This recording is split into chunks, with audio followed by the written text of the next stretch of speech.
Jim Savage. He was a doctor who lived in San Bernardino, where everyone knew him as Doc.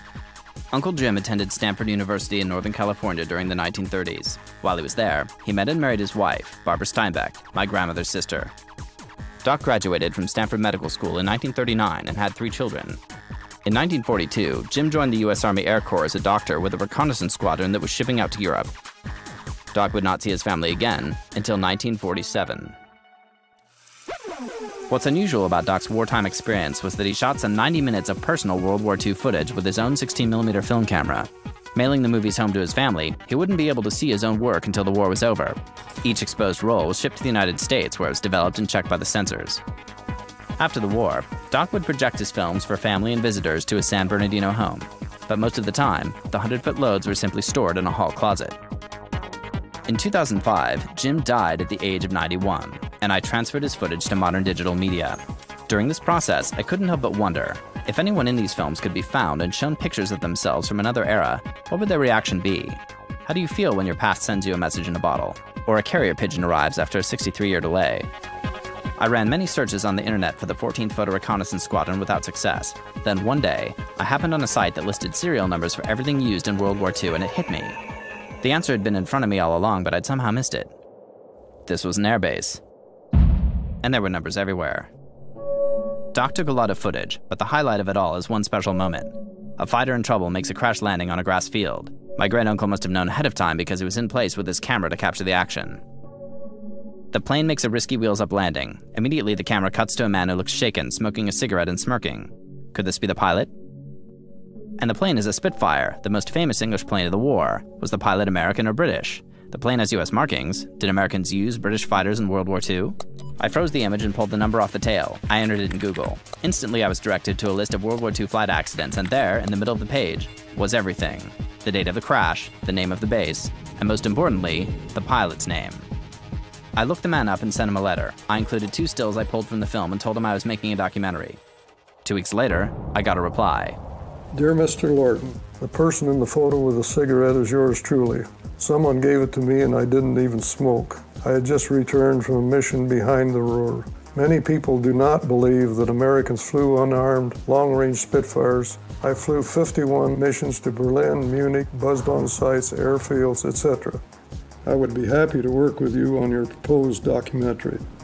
I called my crew, and 10 days later we converged on Seattle. Camera, sound, and our producer, who's Doc's grandson. We drove to John Blyth's home to shoot an interview, then surprised him with the footage. We hoped he had never seen it before. Are you? Nice to meet you. This is our producer, Jason. Jason, how do you do? We set up and asked Mr. Blyth what he did in the war. The day I was going to Berlin, they woke me up at 4 o'clock in the morning. I took off about 5:45. It was a beautiful day in England. I flew to Bradwell Bay on the East Coast, and I landed, and these pilots came over, and they said, "What are you?" And I said, "I'm photo reconnaissance." And this one said, "Where are your guns?" And I said, "I have no guns." And another one said, "Well, where's your fighter escort?" And I said, "I don't have any fighter escort."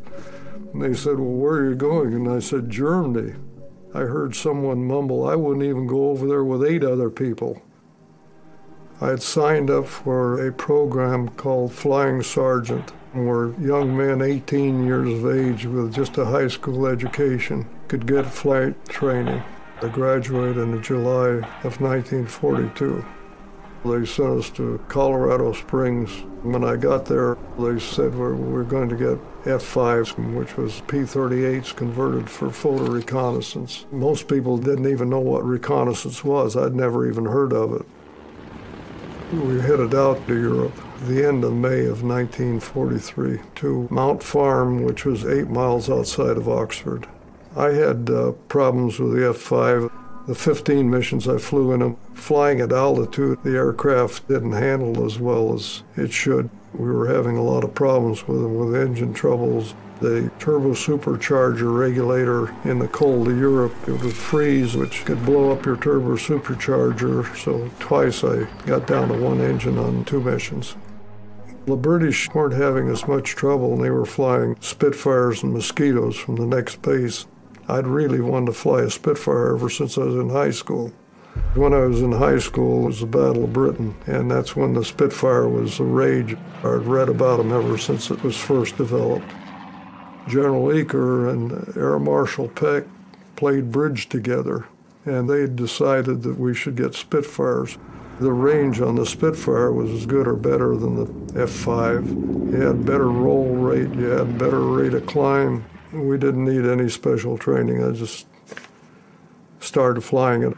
The Mark 11 that we had was a conversion from the Mark 9. It was the main British fighter at the time.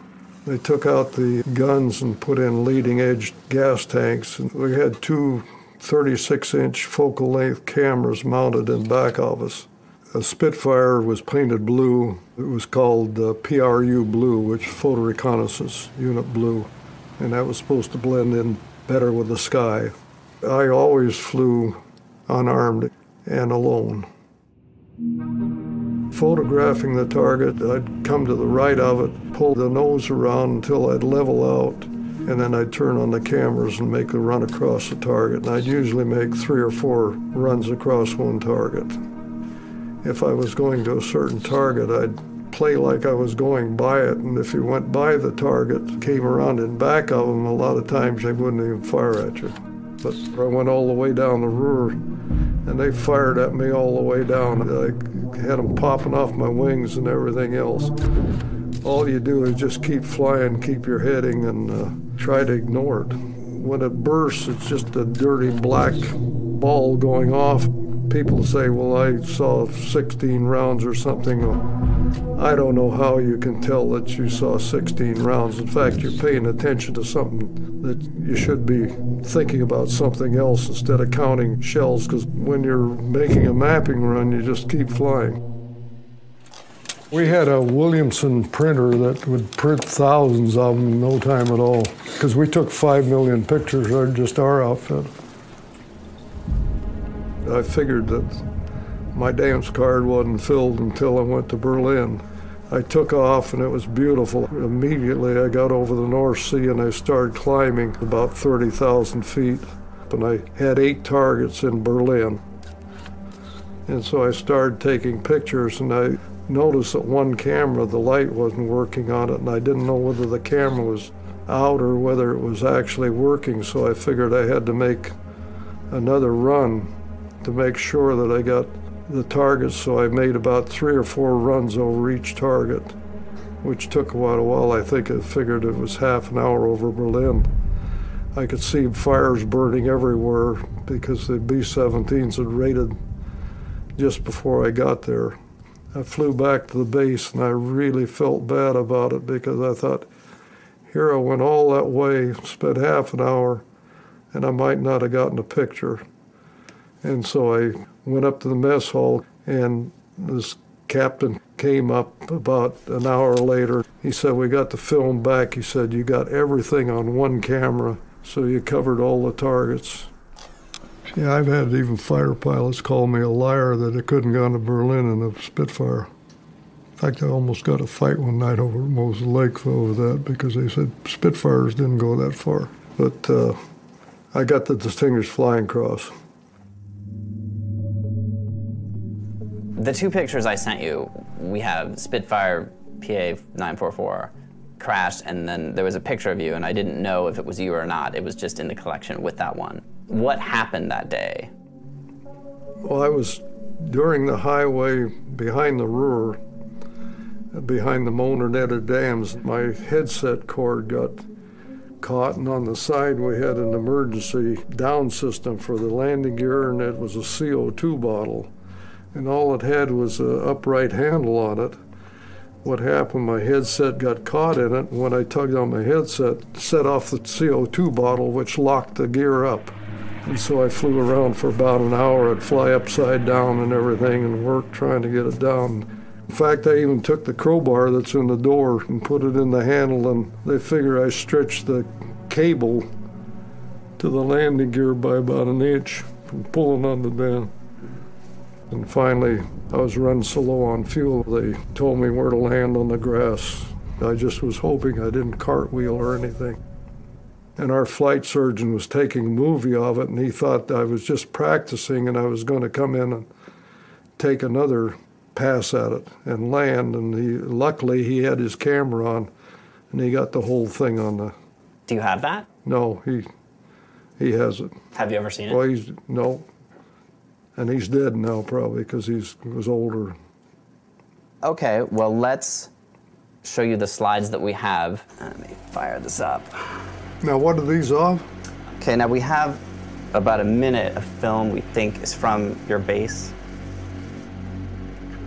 Yeah, there's a C-47. The first night landing I ever made, I landed at Le Bourget at night. What kind of plane's that? The C-47, the DC-3. What's that one? That's a Spitfire. Oh, that's me. Hell, that's the picture. That's what Savage took. There's Bliss, and the other one was Dixon. They ended up a 4-star general. Hell, I've never seen that before. Where'd you get that?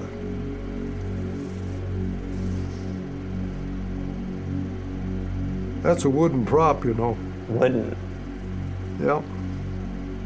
See, there's no bulletproof glass on like a fighter. Why was that? Weight? Well, they figured if they got that close, you're dead anyway. I'll be damned. That's motion. Savage lived in San Bernardino. He was a doctor there. You want to see it again? Yeah. Is there any chance to get that? Because my Oh, kids. yeah, you can have it. My kids would love to see it. There it is.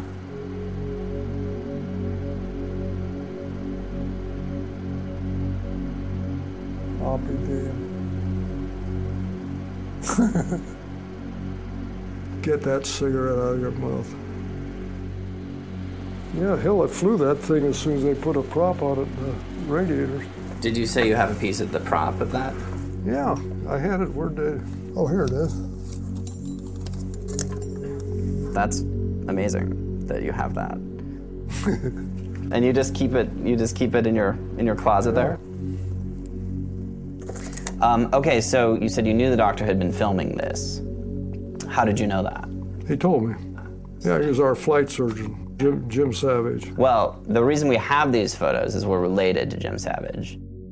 I'll be damned. So he was my great uncle, and actually Jason, our producer, is his grandson. Oh. It's over there in the corner. Well, I met your grandmother then.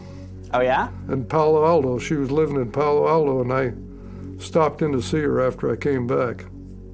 Very nice. I liked it. He was a very nice man. Well, he had 2 suitcases full of this stuff. So we have a lot of footage for you to watch, and you can, of course, keep it as well. Okay. That was the sweetest airplane. Any pilot should fly a Spitfire at least once.